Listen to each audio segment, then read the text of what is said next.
السلام علیکم ورحمۃ اللہ وبرکاتہ۔ شادی کی پہلی رات میں بیوی کے لیے کمرہ سجانا کیسا ہے؟ اسلام اس کے بارے میں کیا کہتا ہے؟ تو دیکھیے، اسلام خوشی منانے سے منع نہیں کرتا، بلکہ اسلام ایسے موقع پر دو چیزوں سے منع کرتا ہے۔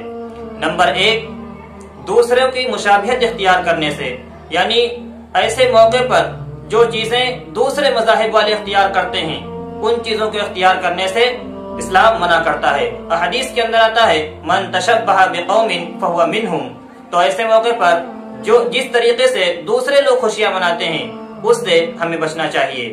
اور نمبر دو، اسلام فضول خرچی اور اسراف سے منع کرتا ہے۔ اب رہی بات کہ شادی کی پہلی رات میں بیوی کے لیے کمرہ سجانا، بعض مرتبہ ایسا دیکھا ہے کہ پوری گلیاں سجا دی جاتی ہیں شادی کے موقع پر، یا پھر پورا میرج ہال سجا دیا جاتا اور اپنے گھر کو پورے قمقموں سے سجا دیا جاتا۔ یہ دیکھنے ہی میں اسراف محسوس ہوتا ہے، فضول خرچ محسوس ہوتا ہے، اور بعض مرتبہ کہنے والے یہ بھی کہہ دیتے ہیں کہ اتنے میں کسی غریب کا تو نکاح ہو جاتا، اور دیکھنے میں بھی ایسا ہی محسوس ہوتا ہے۔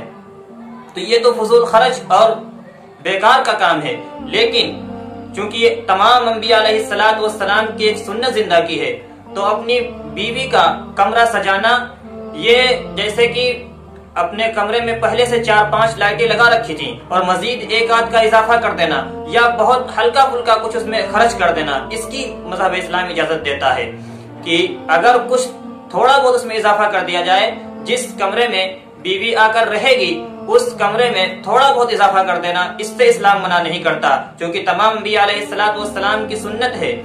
نکاح کرنا تمام انبیاء کی سنت رہی ہے، تمام انبیاء کی سنتوں کو زندہ کیا ہے، تو آپ اس موقع پر اپنی خوشی کا اظہار کر سکتے ہیں، لیکن فضول خرچی اور اسراف کرتے ہوئے نہیں، بلکہ ایسا خرچ کریں جو فضول اور اسراف میں نہ پہنچے۔